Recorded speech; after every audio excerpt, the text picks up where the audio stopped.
Bonjour à tous et bienvenue dans ce guide essentiel sur les premiers soins pour nos animaux de compagnie. L'objectif ici, il est simple, c'est de donner à chaque propriétaire de chien, de chat, les clés pour pouvoir agir avec confiance quand ça compte vraiment.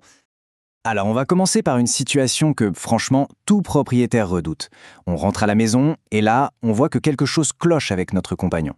Tout de suite, le cœur s'emballe, 1000 questions se bousculent dans la tête. Mais concrètement, on fait quoi?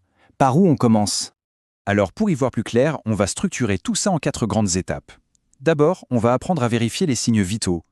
Ensuite, on verra comment gérer les petits bobos du quotidien. Puis, on montera d'un cran pour voir comment agir en cas de vraie urgence. Et enfin, le plus important peut-être, comment prévenir les accidents graves.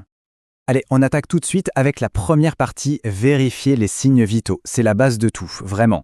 L'idée, elle est hyper simple. Pour savoir quand quelque chose est anormal, il faut d'abord savoir ce qui est normal pour son propre animal. Et le tout premier signe vital à connaître, c'est la fréquence cardiaque. C'est un super indicateur de la santé de son cœur, tout simplement. En gros, c'est le nombre de fois que son cœur bat en une minute. Et là, regardez, c'est ça qui est fascinant. La fréquence normale change énormément selon la taille de l'animal.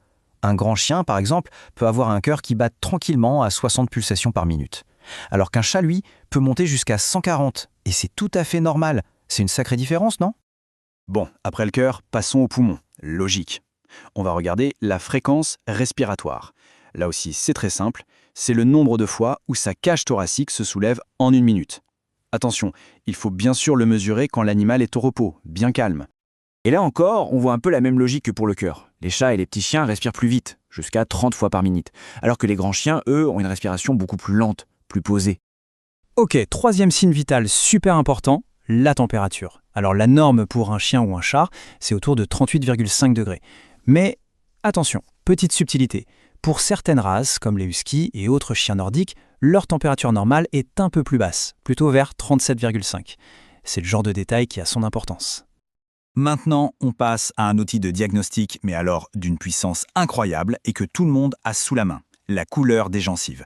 C'est simple, mais c'est une véritable fenêtre ouverte sur l'état de santé général de l'animal. Et ce qu'il faut retenir, c'est que chaque couleur a sa signification. Le rose, c'est parfait. Mais si ça vire au bleu, au blanc ou au jaune, là c'est un signal d'alarme, c'est une urgence. Ah, et un autre petit test super rapide, on appuie doucement sur la gencive avec le doigt. Ça devient blanc et ça doit redevenir rose en moins de 2 secondes. Si c'est plus long, c'est pas bon signe. Voilà, on a vu les bases, maintenant on monte d'un cran dans notre pyramide des soins.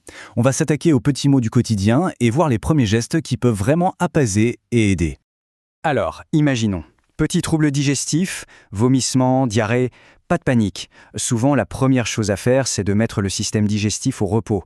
On arrête la nourriture pendant 12 à 24 heures. On laisse de l'eau, bien sûr, et puis on réintroduit la nourriture tout doucement. Évidemment, on garde un œil attentif sur l'évolution. Petite précision importante, on ne fait jamais jeûner un très jeune chiot. Autre cas de figure, la petite coupure, l'égratignure. Là, le mot d'ordre, c'est propreté. D'abord, on nettoie bien la plaie à l'eau et au savon, on peut couper les poils autour pour que ça reste propre, on désinfecte avec un antiseptique adapté et on protège avec un petit pansement. C'est simple, mais ça évite bien des complications.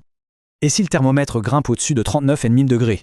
Là, on parle de fièvre. Les priorités sont simples. L'hydrater, le garder dans un endroit frais et tranquille, et surtout, surveiller. Si la température ne baisse pas ou si d'autres symptômes apparaissent, là, on n'hésite pas une seconde et on appelle le vétérinaire. Bon, là, on change de registre. On arrive tout en haut de la pyramide. On va parler des urgences vitales, celles où vraiment chaque seconde compte et où les bons réflexes peuvent tout changer. En cas de suspicion d'empoisonnement, le premier réflexe, c'est de collecter des informations. On garde l'étiquette du produit, si on l'a, et on appelle sans attendre un centre antipoison vétérinaire ou son veto. C'est eux qui diront quoi faire.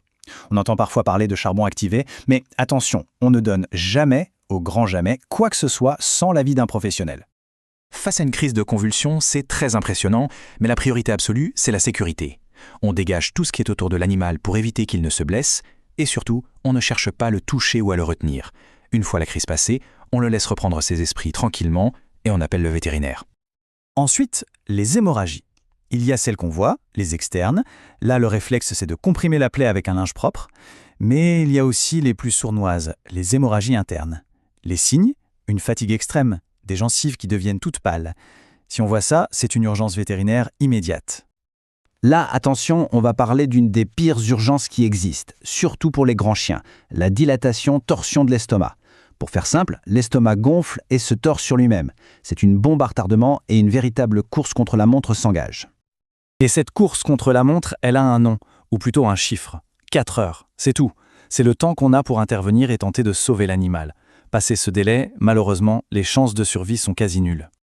Bon, on a vu les scénarios catastrophes. Mais maintenant, passons à la partie la plus constructive, et sans doute la plus importante. Comment faire en sorte que tout ça n'arrive pas? C'est tout le pouvoir de la prévention. Et la bonne nouvelle, c'est que pour cette fameuse torsion d'estomac, par exemple, on peut vraiment agir. Comment? En évitant l'activité physique juste après le repas, en fractionnant les rations ou même en utilisant des gamelles spéciales anti-gluten. Des gestes simples qui peuvent faire une énorme différence. Et tout ça, ça nous amène à une conclusion, qui est vraiment le message clé de tout ce qu'on vient de voir. Le premier et le plus important des éléments d'une trousse de secours. Ce ne sont pas les bandages, c'est la connaissance.